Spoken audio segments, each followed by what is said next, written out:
राजनीतिक विरासत लंबी है और मुझे पूर्ण विश्वास है कि उनके पुत्र नीरज जी उस विरासत को और मजबूत करेंगे। अगर हमें प्रत्याशी मिल जाए तो 4 साल अपने केंद्रीय नेतृत्व के निर्णय का सम्मान करती हूँ और पूरी दम से पार्टी के लिए काम करूँगी और बड़ी बहुमत से ये सीट जीत के अपनी पार्टी की झोली में डालेंगे। और जो निर्णय लेता है वो पार्टी के और देश के हक में होता है।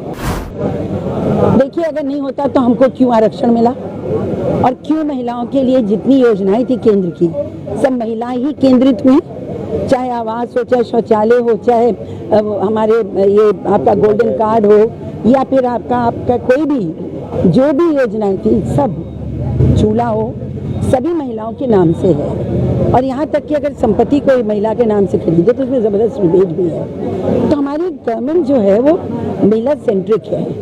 तो ये कहना कि सम्मानित 16% से ज़्यादा सीटें महिलाओं को दी गई हैं, जो कि हर दल से ज़्यादा है, और आने वाले 3-4 साल में तो हम लोग फिर महिलाएं 33% के अपने आंकड़े को प्राप्त करेंगी। तो हम आभारी हैं मोदी जी के, भारतीय जनता पार्टी के और अपनी पूरे सरकार के कि उन्होंने बेहतरीन काम किया और उसका नतीजा आपको 25 चुनाव में जब 4 तारीख को काउंटिंग होगी उसमें दिखाई देगा। नहीं, बोलने का ये कटने वाली बात आप सही नहीं कह रहे हैं।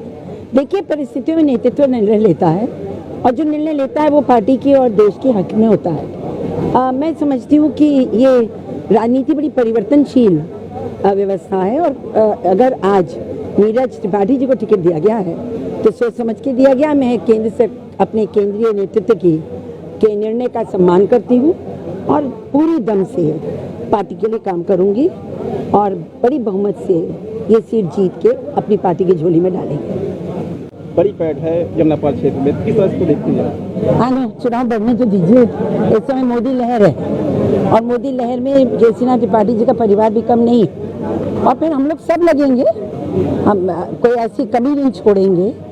भारतीय जनता पार्टी बहुत मेहनत करने वाली पार्टी है और आपने देखा है कि उम्मीदवार नहीं भी था तो भी पूरी पार्टी सक्रिय थी, बूथ तक काम चल रहा है। तो यहाँ पर भारतीय जनता पार्टी लड़ती है, उसका कार्यकर्ता लड़ता है। एक अच्छे छवि का अगर हमें प्रत्याशी मिल जाए तो 4 साल। लेकिन मैं नेतृत्व के निर्णय के साथ हूँ और राजनीति में अर्थ ये नहीं होता है कि कौन चुनाव लड़ रहा है।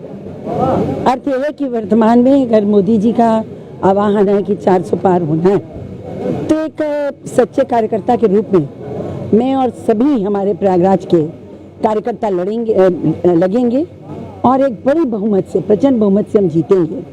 देखिए, नीरज जी को टिकट मिला है और नीरज जी की विरासत बहुत बड़ी है। केसीनाथ त्रिपाठी जी केवल उत्तर प्रदेश के नहीं, भारत के जाने माने नेता थे।